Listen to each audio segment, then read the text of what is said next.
Hello friends, ఈ రోజు అయితే నేను మీకు డిబిఎంఎస్ లో డేటా టైప్స్ అంటే ఏంటో క్లియర్ గా ఎక్స్ప్లెయిన్ చేస్తాను. సో మనకి ఈ డేటా టైప్స్ అనేవి వెరీ ఇంపార్టెంట్ ఫ్రెండ్స్. ఎందుకు అంటే మనం డేటాబేస్ లో ఏది స్టోర్ చేయాలి అన్నా మనం టేబుల్స్ లోనే స్టోర్ చేస్తాం. సో టేబుల్స్ లో డేటాని స్టోర్ చేసేటప్పుడు దాని యొక్క డేటా టైప్ ని కూడా మెన్షన్ చేయాలి. అందుకనే మనం ఏ డేటాని స్టోర్ చేస్తున్నాం అనేది తెలియాలి అంటే మనకి ఈ డేటా టైప్స్ అయితే ఖచ్చితంగా తెలిసి ఉండాలి. ఓకే, సో అందుకనే మనకి ఈ డేటా టైప్స్ అనేవి ఇంపార్టెంట్. ఫర్ ఎగ్జాంపుల్ నేను ఒక స్టూడెంట్ టేబుల్ ని రాయాలనుకుంటున్నాను. సో స్టూడెంట్ టేబుల్ కి ఏమేమి ఫీల్డ్స్ ఉండొచ్చు? స్టూడెంట్ యొక్క name, student roll number, student date of birth, student gender and student phone number, ఇవైతే ఉన్నాయి అనుకున్నాం. సో వీటిని మనం స్టోర్ చేయాలి అంటే, ఒక టేబుల్ లాగా మనం క్రియేట్ చేయాలి అంటే ఖచ్చితంగా దీని యొక్క డేటా టైప్ కూడా తెలిసి ఉండాలి. అప్పుడు మాత్రమే ఒక టేబుల్ అయితే క్రియేట్ చేయగలుగుతాం. అందుకనే మనం డేటా టైప్స్ అనే కాన్సెప్ట్ ని ఖచ్చితంగా నేర్చుకోవాలి. ఓకే, సో మనకి ఈ డేటా టైప్స్ అనేవి 5 ఉన్నాయి అన్నమాట. ఆ 5 ఏంటి అంటే numeric, character, date and time, Boolean and binary. So ఈ 5 డేటా టైప్స్ ని యూజ్ చేసుకొని మనం ఎటువంటి టేబుల్ అయినా ఈజీగా క్రియేట్ చేయొచ్చు. ఓకే, సో ఫస్ట్ వన్ వచ్చేసరికి న్యూమరిక్ డేటా టైప్. ఈ న్యూమరిక్ డేటా టైప్ అనేది ఎందుకు యూజ్ అవుతుంది అంటే, మనం టేబుల్లో ఏదైనా న్యూమరిక్ వాల్యూస్ అంటే నంబర్స్ ని గనక స్టోర్ చేయాలి అనుకున్నప్పుడు ఈ న్యూమరిక్ డేటా టైప్ ని అయితే యూజ్ చేస్తాం. ఓకే, ఈ న్యూమరిక్ లో మనకి మరలా 5 అయితే ఉన్నాయి. ఒక్కొక్కటి ఒక్కొక్క దానిలాగా యూజ్ అవుతుంది. ఆ 5 ఏంటి అంటే integer, second one small int, third one decimal or numeric and fourth one float or real or double. Okay, so first one వచ్చేసరికి ఇంటీజర్ డేటా టైప్.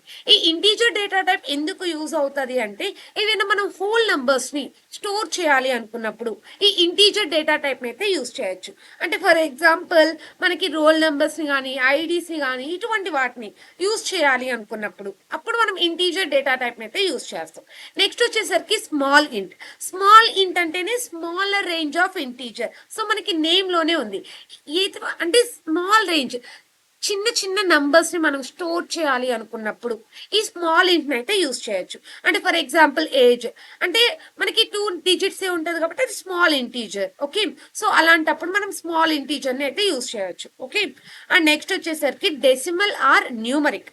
ఇదేంటి అంటే ప్యూర్ గా న్యూమరిక్ వాల్యూస్ ని స్టోర్ చేయడానికి మాత్రమే ఈ decimal or numeric data type ని use చేస్తాం. ఫర్ ఎగ్జాంపుల్ మనం శాలరీని కానీ, ఏదంటే స్టూడెంట్ యొక్క ఫీజుని కానీ స్టోర్ చేయాలి అనుకున్నప్పుడు, మనం బ్యాంకింగ్ లో వెళ్ళినప్పుడు మనం అకౌంట్ బ్యాలెన్స్ ని చెక్ చేసినప్పుడు ఆ బ్యాలెన్స్ అవన్నీ కూడా మనకి ఎలా ఉంటాయి? న్యూమరిక్ వాల్యూస్ లోనే ఉంటాయి. సో ఎగ్జాక్ట్ న్యూమరిక్ వాల్యూస్ ని స్టోర్ చేయాలి అనుకున్నప్పుడు మనం ఈ decimal or numeric data type ని అయితే యూజ్ చేసుకోవచ్చు. ఓకే, సో ఇక్కడ ఎగ్జాంపుల్ చూడండి, 95,000 పైసా. సో ఇలాంటి డేటాని నేను స్టోర్ చేయాలి అనుకున్నప్పుడు మనం ఖచ్చితంగా న్యూమరిక్ డేటా టైప్ ని యూజ్ చేయాలన్నమాట. ఓకే, సో నెక్స్ట్ వచ్చేసరికి float or real or double data type. ఇది ఎందుకు యూజ్ అవుతుంది అంటే, మనం డెసిమల్ వాల్యూస్ ని అంటే అప్రాక్సిమేట్ వాల్యూస్ ని మనం స్టోర్ చేయాలి అనుకున్నప్పుడు ఈ ఫ్లోట్ డేటా టైప్ ని అయితే యూజ్ చేస్తాం. సో ఫర్ ఎగ్జాంపుల్ అప్రాక్సిమేట్ గా మనం స్టూడెంట్ యొక్క మార్క్స్ అయితే చెప్పగలుగుతాం. అంటే పర్సంటేజ్, స్టూడెంట్ యొక్క పర్సంటేజ్ అప్రాక్సిమేట్ గానే కదా మనం చెప్పగలిగేది. అలాంటప్పుడు మనం ఈ ఫ్లోట్ డేటా టైప్ ని అయితే హ్యాపీగా యూజ్ చేసుకోవచ్చు. ఓకే, సో మీకు ఇప్పుడు న్యూమరిక్ డేటా టైప్ అనేది క్లియర్ గా అర్థమైంది అనుకుంటున్నాను. ఒక ఎగ్జాంపుల్ చెప్తే ఇంకా క్లియర్ గా అర్థమవుతుంది. ఒకసారి చూడండి, ఇక్కడ నేను ఒక టేబుల్ అయితే తీసుకున్నాను. ఈ టేబుల్ లో మనకి ఏమేమి ఉన్నాయి? Roll number, age, fees and marks కదా. సో రోల్ నంబర్ అనేది మనకి ఇంటీజర్, ఏజ్ అనేది స్మాల్ నంబరే కాబట్టి స్మాల్ ఇంట్, ఫీజ్ అనేది ఖచ్చితంగా న్యూమరిక్ వాల్యూస్ లోనే ఉండాలి. అందుకని మనం decimal or numeric data type ని యూజ్ చేయాలి. మార్క్స్ కి అప్రాక్సిమేట్ రాస్తాం కాబట్టి ఫ్లోట్ డేటా టైప్ ని యూజ్ చేస్తాం. సో దీనికి క్వరీ ఎలా రాయాలి? క్రియేట్ టేబుల్, టేబుల్ నేమ్ ఏంటి? Student. So student roll number యొక్క డేటా టైప్ ఇంటీజర్, ఏజ్ యొక్క data type small int, fees యొక్క డేటా టైప్ డెసిమల్, మార్క్స్ యొక్క డేటా టైప్ ఫ్లోట్ అన్నమాట. సో ఇలా అయితే మనం యూజ్ చేస్తాం. ఓకే, సో నెక్స్ట్ వచ్చేసరికి క్యారెక్టర్ డేటా టైప్. ఈ క్యారెక్టర్ డేటా టైప్ అనేది ఎందుకు యూజ్ అవుతుంది అంటే, మనం క్యారెక్టర్స్ ని స్టోర్ చేయడానికి ఈ క్యారెక్టర్ డేటా టైప్ ని అయితే యూజ్ చేస్తాం. సో ఇవి ఫర్దర్ గా 3 టైప్స్ గా డివైడ్ అయినాయి. అవి ఏంటవి అంటే char, varchar and text. Okay, so first one వచ్చేసరికి క్యార్ డేటా టైప్. ఈ డేటా టైప్ ఎందుకు యూజ్ అవుతుంది అంటే, ఫిక్స్డ్ లెంత్ స్ట్రింగ్. సో ఏదైనా ఒక స్ట్రింగ్ ఫిక్స్డ్ లెంత్ గా ఉన్నప్పుడు మాత్రమే దాన్ని మనం క్యార్ డేటా టైప్ ని యూజ్ చేయాలి. సో ఇక్కడ స్ట్రింగ్ అంటే ఏం లేదు ఫ్రెండ్స్, డబల్ కొటేషన్స్ ఆ సింగిల్ కొటేషన్స్ ఏది రాసినా గానీ అది స్ట్రింగ్ కన్సిడర్ అవుతుంది. సో ఒకవేళ నువ్వు నంబర్స్ ని కూడా డబల్ కొటేషన్స్ లో కనుక రాస్తే it consider as string. Okay, so ఇక్కడ మనకి ఏంటి అంటే ఈ క్యార్ ని ఎప్పుడు యూజ్ చేయాలి అనేది తెలియాలి. ఫిక్స్డ్ లెంత్ స్ట్రింగ్ అప్పుడు మాత్రమే, ఫిక్స్డ్ గా ఒక లెంత్ మనం తెలుసుకుంటే మనకు ఒక ఐడియా ఉంటే అప్పుడు మాత్రమే ఈ క్యార్ డేటా టైప్ అయితే యూజ్ చేస్తాం. ఫర్ ఎగ్జాంపుల్ మనకి పిన్ కోడ్స్ ఉంటాయి. పిన్ కోడ్స్ అనేవి 6 డిజిట్ నంబర్. సో అప్పుడు ప్రతి ఒక్కరికి కూడా 6 డిజిట్సే ఉంటది, అంటే అది ఫిక్స్డ్ లెంత్. అలాంటప్పుడు ఈ క్యార్ డేటా టైప్ ని యూజ్ చేయొచ్చు. ఫోన్ నంబర్ ప్రతి ఒక్కరికి 10 డిజిట్స్ ఫోన్ నంబర్ మాత్రమే ఉంటది. అలాంటప్పుడు ఈ క్యార్ డేటా టైప్ అయితే యూజ్ చేయొచ్చు. ఓకే, బట్ మనం రాసేది double quotations or single quotations తో రాయాలి. ఓకేనా. అండ్ నెక్స్ట్ వచ్చేసరికి వేర్ క్యార్. ఈ వేర్ క్యార్ ప్యూర్ గా మనం స్ట్రింగ్ ని స్టోర్ చేయాలి అంటే క్యారెక్టర్స్ ని స్టోర్ చేయాలి అనుకున్నప్పుడు మనం ఈ వేర్ క్యార్ డేటా టైప్ అయితే యూజ్ చేయాలి. ఓకే, సో ఈ మనం నేమ్స్ ని కానీ అడ్రసెస్ ని కానీ ప్లేస్ నేమ్స్ ఇటువంటి వాటికి మనం ఈ వేర్ క్యార్ అయితే హ్యాపీగా యూజ్ చేసుకోవచ్చు. ఓకే, ఇక్కడ మనకి బ్రాకెట్ లో ఎన్ అని ఉంది కదా, అదేంటి అంటే length of the string. So మనం ఎంత స్టోర్ చేస్తున్నామో దాని యొక్క లెంత్ అయితే మనం అక్కడ రాయాలి. ఫర్ ఎగ్జాంపుల్ నేమ్ వచ్చేసరికి 10 క్యారెక్టర్స్ ఉండొచ్చు అని చెప్తే నువ్వు ఒక 10 అనేది రాయాలన్నమాట. ఓకే, సో అలా మనం స్టోర్ చేస్తాం. నెక్స్ట్ వచ్చేసరికి టెక్స్ట్ డేటా టైప్. ఈ టెక్స్ట్ డేటా టైప్ ఎందుకు యూజ్ అవుతుంది అంటే లాంగ్ క్యారెక్టర్ డేటా, అంటే మనకి క్యారెక్టర్స్ లాంగ్ గా ఉన్నప్పుడు, అంటే పారాగ్రాఫ్ మల్టిపుల్ పారాగ్రాఫ్ ని స్టోర్ చేయాలన్నా, మన నోట్స్ అన్నిటిని మనం స్టోర్ చేయాలి అనుకున్నప్పుడు ఈ టెక్స్ట్ డేటా టైప్ ని అయితే యూజ్ చేస్తాం. Okay, for example DBMS notes ఏ ఉంది, ఒక 100 పేజెస్ ఉంటుంది. ఆ 100 పేజెస్ ని స్టోర్ చేయడానికి ఈ టెక్స్ట్ డేటా టైప్ ని అయితే మనం ఈజీగా యూజ్ చేసుకోవచ్చు. ఓకే, సో దీనికి ఒక ఎగ్జాంపుల్ చెప్తాను చూడండి. సో ఫర్ ఎగ్జాంపుల్ ఇక్కడ ఒక టేబుల్ తీసుకున్నాను, స్టూడెంట్ టేబుల్. ఈ స్టూడెంట్ యొక్క నేమ్, స్టూడెంట్ యొక్క జెండర్, స్టూడెంట్ యొక్క నోట్స్ ఉంది అనుకున్నాం. సో ఈ 3 కాలమ్స్ 3 డిఫరెంట్ డేటా టైప్స్ అయితే యూజ్ చేయాలి. 3 కూడా క్యారెక్టర్సే కదా, మూడింటికి ఒకటే క్యార్ ఆర్ వేర్ కార్ ని యూజ్ చేస్తామంటే కాదు, డిఫరెంట్ డేటా టైప్స్ ని యూజ్ చేయాలి. ఎందుకు అంటే నేమ్ అనేది ఇది ప్యూర్ గా మనకి లెటర్స్ మాత్రమే ఉంటది, అందుకని దీనికి మనం వేర్ క్యార్ ని యూజ్ చేయాలి. జెండర్ ఎంఆర్ఎఫ్ యూజ్ చేస్తే సరిపోతుంది అనుకుంటున్నాం, అంటే ఏంటి ఫిక్స్డ్ గా ఒక లెటర్ తో రాస్తే సరిపోతుంది అని చెప్పుకున్నాం. అందుకని సో క్యార్ డేటా టైప్ అయితే యూజ్ చేయాలి, ఫిక్స్డ్ లెంత్ కదా. సో అలా అనమాట. నెక్స్ట్ వచ్చేసరికి నోట్స్ వచ్చేసరికి మనకి మల్టిపుల్ పేజెస్ ఉంటుంది. సో అలాంటప్పుడు మనం టెక్స్ట్ డేటా టైప్ ని మాత్రమే యూజ్ చేయాలి. ఓకే, దీనికి ఒక్కసారి క్వరీ చూద్దాం. చూడండి, క్రియేట్ టేబుల్ స్టూడెంట్ నేమ్ వచ్చేసరికి వేర్ క్యార్ 50 లెటర్స్ దాకా స్టోర్ చేయొచ్చు అని రాసుకున్నాను. Gender char data type only 1 digit M or F. Okay, and next వచ్చేసరికి నోట్స్ వచ్చేసరికి టెక్స్ట్ డేటా టైప్ అయితే యూజ్ చేయాలి. Okay, clear. And next data type వచ్చేసరికి date and time data type. So మనం ఏదైనా టేబుల్లో డేట్ ని కానీ టైం ని కానీ మెన్షన్ చేయాలి అనుకున్నప్పుడు ఈ డేటా టైప్స్ అయితే యూజ్ చేయాలి. సో ఇవి మనకి 3 ఉన్నాయి. అవి ఏంటివి అంటే date, time, date time or timestamp. So ఇలా 3 ఉన్నాయి అనమాట. సో ఫస్ట్ వన్ వచ్చేసరికి డేట్. సో ప్యూర్ గా ఒక డేట్ ని గనక స్టోర్ చేయాలి అనుకున్నప్పుడు ఈ డేటా టైప్ ని యూజ్ చేయాలి. సో మనకి డేట్ ఎలా ఉంటది, డేట్, మంత్, ఇయర్. సో ఇలా గనక ఉన్నప్పుడు ఇలానే నువ్వు స్టోర్ చేయాలి అనుకున్నప్పుడు నువ్వు డేటా టైప్ అయితే యూజ్ చేయాలి. ఓకే, సో మనం స్టూడెంట్ యొక్క డేట్ ఆఫ్ బర్త్ కానీ ఎంప్లాయీ యొక్క జాయినింగ్ డేట్స్ కానీ ఇటువంటి వాటికి మనం డేటా టైప్ అయితే యూజ్ చేస్తాం. నెక్స్ట్ వచ్చేసరికి టైం. ఓన్లీ టైం ని మాత్రమే మెన్షన్ చేయాలి అనుకున్నప్పుడు ఈ టైం డేటా టైప్ అయితే యూజ్ చేస్తాం. లైక్ మన టైమింగ్స్, ఈ టైమింగ్స్ ఎలా ఉంటుంది, హవర్స్, మినిట్స్ అండ్ సెకండ్స్ ఇలా అయితే ఉంటుంది. ఓకే, నెక్స్ట్ వచ్చేసరికి డేట్ టైం. ఇదేంటంటే combination of date and time రెండు కూడా రావాలి.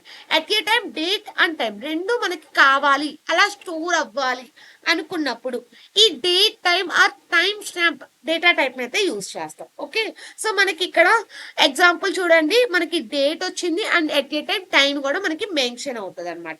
సో ఒకసారి ఎగ్జాంపుల్ చూడండి, మనకి ఇక్కడ ఒక టేబుల్ ఉంది. స్టూడెంట్ యొక్క డేట్ ఆఫ్ బర్త్, స్టూడెంట్ యొక్క జాయినింగ్ డేట్ అండ్ స్టూడెంట్ యొక్క ఎంట్రీ టైం. ఓకే. కాలేజ్‌కి ఎంట్రీ టైమ్ అనుకుందాం. సో, ఇలా స్టోర్ చేయాలి అనుకున్నప్పుడు ఈ డేట్ అండ్ టైమ్ డేటా టైప్‌ని యూజ్ చేసి చేస్తాం. So, only date of birth అంటే ఏంటి? డేట్ డేటా టైప్‌ని యూజ్ చేయాలి. ఓన్లీ టైమ్‌ని మాత్రమే మెన్షన్ చేయాలి అనుకున్నప్పుడు time data type. Date and time 2 కాంబినేషన్‌లో కావాలి అనుకున్నప్పుడు మనం టైమ్ స్టాంప్ ఆర్ డేట్ టైమ్‌ని యూజ్ చేస్తాం. ఓకే. ఒక్కసారి క్వెరీ చూస్తే మీకు క్లియర్‌గా అర్థమై ఉంటది. సో, స్టూడెంట్‌లో డేట్ ఆఫ్ బర్త్ అనేది డేట్, జాయినింగ్ డేట్ అంటే మనకి టైమ్ అండ్ డేట్ 2 కూడా కావాలి కాబట్టి time stamp or date time ఏదైనా యూజ్ చేయొచ్చు. అండ్ నెక్స్ట్ వచ్చేసరికి ఎంట్రీ టైమ్. ఎంట్రీ టైమ్ ఖచ్చితంగా మనకు టైమ్ మాత్రమే కావాలి అనుకున్నప్పుడు టైమ్ డేటా టైప్‌నైతే యూజ్ చేస్తాం. ఓకే. అండ్ నెక్స్ట్ వచ్చేసరికి బూలియన్ డేటా టైప్. ఈ బూలియన్ డేటా టైప్ మనం ఎప్పుడు యూజ్ చేస్తాము అంటే only true or false or yes or no ఇటువంటి వాటికి only yes or no or true or false ఇలా మాత్రమే స్టోర్ చేయాలి అనుకున్నప్పుడు మనం ఈ బూలియన్ డేటా టైప్ అయితే యూజ్ చేస్తాం. సో ఎగ్జాంపుల్ వచ్చేసరికి ఫర్ ఎగ్జాంపుల్ స్టూడెంట్ ప్రెసెంట్ తీసుకోవాలనుకున్నాం. స్టూడెంట్ ప్రెసెంట్ అయితే ఎస్, స్టూడెంట్ కనుక ఆబ్సెంట్ అయితే నో. అలాంటప్పుడు ఈ బూలియన్ డేటా టైప్ అయితే యూజ్ చేస్తాం. సో ఇక్కడ చూడండి టేబుల్లో మనకి ప్రెసెంట్ తీసుకుంటే ఎస్ ఆర్ నో సో 2 మాత్రమే ఉంటాయి. అలాంటప్పుడు ఈ బూలియన్ డేటా టైప్ అయితే యూజ్ చేయాలి. సో దీనికి వరి వచ్చేసరికి క్రియేట్ టేబుల్, టేబుల్ నేమ్ వచ్చేసరికి స్టూడెంట్. సో ప్రెసెంట్ కాబట్టి ఇది ఎస్ ఆర్ నో మాత్రమే మెన్షన్ చేయాలి కాబట్టి బూలియన్ డేటా టైప్ అయితే యూజ్ చేస్తాం. సో నెక్స్ట్ డేటా టైప్ వచ్చేసరికి special types or binary data types ఎలా అయినా పిలవచ్చు. ఇవి ఎందుకు యూజ్ అవుతాయి అంటే మనం టేబుల్లో ఇమేజెస్ని కానీ ఆడియోస్ని వీడియోస్ని లార్జ్ టెక్స్ట్ని మనం స్టోర్ చేయాలి అనుకున్నప్పుడు ఈ స్పెషల్ డేటా టైప్స్ని అయితే యూజ్ చేస్తాం. సో ఇవి ఫర్దర్గా 2గా డివైడ్ అయినాయి. అవి ఏంటంటే బ్లాబ్ అండ్ క్లాబ్. బ్లాబ్ అంటే బైనరీ లార్జ్ ఆబ్జెక్ట్. మనం ఒక ఆబ్జెక్ట్ని స్టోర్ చేయాలి అనుకున్నప్పుడు ఆబ్జెక్ట్ వచ్చేసరికి మనకి ఏమేమి ఉంటాయి? ఇమేజెస్, ఆడియోస్, వీడియోస్ ఇలా మల్టీమీడియా ఫైల్స్ని మనం స్టోర్ చేయాలి అనుకున్నప్పుడు ఈ బ్లాబ్ డేటా టైప్ని అయితే యూజ్ చేస్తాం. నెక్స్ట్ వచ్చేసరికి క్లాబ్, క్యారెక్టర్ లార్జ్ ఆబ్జెక్ట్. మనకి లార్జ్ టెక్స్ట్ ఉన్నప్పుడు లార్జ్ అంటే ఫర్ ఎగ్జాంపుల్ ఒక 100 పేజెస్ ఆఫ్ డాక్యుమెంట్ నేను స్టోర్ చేయాలి అనుకున్నప్పుడు ఈ క్లాబ్ డేటా టైప్ని అయితే యూజ్ చేస్తాం. ఓకే. ఒక ఎగ్జాంపుల్ చూడండి. మనకి ఈ బ్లాబ్కి సింటాక్స్ వచ్చేసరికి student photo. Okay. So student యొక్క ఫోటోని స్టోర్ చేయాలి అనుకున్నప్పుడు ఈ బ్లాబ్ డేటా టైప్ని యూజ్ చేస్తాం. స్టూడెంట్ యొక్క అసైన్మెంట్ని మనం స్టోర్ చేయాలి అనుకున్నప్పుడు ఈ క్లాబ్ని అయితే యూజ్ చేస్తాం. ఓకే. సో ఇవి ఫ్రెండ్స్ మనకి డేటా టైప్స్ వచ్చేసరికి. సో ఇక్కడ ఒక ఎగ్జాంపుల్ చూసినట్టయితే మీకు ఒక టేబుల్ అయితే కనిపిస్తుంది. సో ఈ టేబుల్లో మనకి ఏమేమి ఫీల్డ్స్ ఉన్నాయి? స్టూడెంట్ యొక్క నేమ్, స్టూడెంట్ యొక్క ఏజ్, స్టూడెంట్ యొక్క gender, date of birth, photo, CPG అంటే మన marks, phone number, fees, roll number, joining date, active or not, library entry timings, assignment and project. So ఇవన్నీ ఫీల్డ్స్. ఈ ఫీల్డ్స్ని మనం ఒక టేబుల్లో క్రియేట్ చేయాలి అంటే మనకి ఖచ్చితంగా ఒక్కొక్క ఫీల్డ్ ఒక్కొక్క డేటా టైప్ని అయితే యూజ్ చేస్తాం. ఫర్ ఎగ్జాంపుల్ నేమ్ అనేది ఎటువంటి data type? Varchar data type. Age అనేది ఫిక్స్డ్ లెంత్ ఉంటుంది అంటే షార్ట్, సో స్మాల్ ఇంట్ అయితే యూజ్ చేస్తాం. జెండర్ అనేది మనకి మెయిల్ ఆర్ ఫీమేల్, సో అంటే ఒక ఫిక్స్డ్ లెంత్ అయితే ఉంది కాబట్టి క్యార్ డేటా టైప్ని అయితే యూజ్ చేయొచ్చు. డేట్ ఆఫ్ బర్త్కి డేట్. ఫోటోకి మనం బ్లాబ్ డేటా టైప్ని అయితే యూజ్ చేస్తాం, బిఎల్ఓపి. అండ్ నెక్స్ట్ వచ్చేసరికి మార్క్స్ అనేది పర్సంటేజ్ కాబట్టి అప్రాక్సిమేట్ వాల్యూస్ ఉంటాయి అంటే ఫ్లోట్ డేటా టైప్ని అయితే యూజ్ చేస్తాం. నెక్స్ట్ వచ్చేసరికి ఫోన్ నంబర్ కూడా ఫిక్స్డ్ లెంత్, సో అందుకని క్యార్ డేటా టైప్ని అయితే యూజ్ చేస్తాం. ఫీజ్ వచ్చేసరికి మనకి న్యూమరికల్ వాల్యూస్, అందుకని మనం న్యూమరిక్ డేటా టైప్ని అయితే యూజ్ చేస్తాం. నెక్స్ట్ వచ్చేసరికి రోల్ నంబర్ మనకి ఇంటీజర్ అవుతుంది. జాయిన్ డేట్ ఓన్లీ డేట్ని మాత్రమే మెన్షన్ చేయాలి, అందుకని మనం డేట్ అనే డేటా టైప్ని యూజ్ చేస్తాం. ఈజ్ యాక్టివ్ అంటే మనకి ఎస్ ఆర్ నో అని మాత్రం పర్ఫామ్ అవ్వాలి అంటే బూలియన్. తర్వాత ఎంట్రీ టైమ్ ఓన్లీ టైంని మాత్రమే మెన్షన్ చేయాలి అంటే టైం డేటా టైప్ని యూజ్ చేస్తాం. నెక్స్ట్ వచ్చేసరికి అసైన్మెంట్ అనేది మనకి మల్టిపుల్ డాక్యుమెంట్స్లో ఉంటుంది కాబట్టి మనం క్లాక్ data type or text data type ఏదైనా యూజ్ చేయొచ్చు. ప్రాజెక్ట్ కూడా అంతే, మనకి క్లాక్ ఆర్ టెక్స్ట్. సో ఇలా మనం యూజ్ చేస్తేనే మనకి ఇలాంటి ఒక టేబుల్ అయితే క్రియేట్ అవుతుంది. సో ఒక్కసారి చూడండి, నేను దీనికి ఒక క్వరీ అయితే రాశాను, మీకు కనిపిస్తుంది కదా. క్రియేట్ టేబుల్, స్టూడెంట్ టేబుల్ కదా, స్టూడెంట్ నేమ్, తర్వాత నేమ్ కి వేర్కర్, ఏజ్ కి స్మాల్ ఇంట్, జెండర్ కి క్యార్, డేట్ ఆఫ్ బర్త్ కి డేట్, ఫోటో కి బ్లాబ్, మార్క్స్ కి ఫ్లోట్, ఫోన్ నంబర్ కి క్యార్, ఫీజ్ కి డెసిమల్, రోల్ నంబర్ కి ఇంట్, జాయినింగ్ డేట్ అంటే date and time. So join date మనకి డేట్ అండ్ టైం రెండు మెన్షన్ అవ్వాలి కాబట్టి date and time. Is active అయితే బూలియన్, టైం కాబట్టి ఎంట్రీ టైం కాబట్టి టైం, అసైన్మెంట్ కి క్లాక్, ప్రాజెక్ట్ కి టెక్స్ట్. సో ఇలా అయితే మనం ఇస్తాం. సో ఇది ఫ్రెండ్స్. సో ఇలా మనం ఈ డేటా టైప్స్ అయితే యూస్ చేస్తాం. సో మనకి డేటా టైప్స్ ని కరెక్ట్ గా మనం యూస్ చేస్తేనే మనకి మెమొరీ అనేది ఎఫిషియెంట్ గా యూస్ చేసినట్టు, డేటా కూడా కరెక్ట్ గా మెన్షన్ అవుతుంది అండ్ మనకి మంచి పర్ఫార్మెన్స్ అయితే ఇస్తుంది. ఇది ఫ్రెండ్స్ మనకి డేటా టైప్స్ అంటే మీకు క్లియర్ గా అర్థమైంది అనుకుంటున్నాను. Okay, thank you friends, thank you for watching.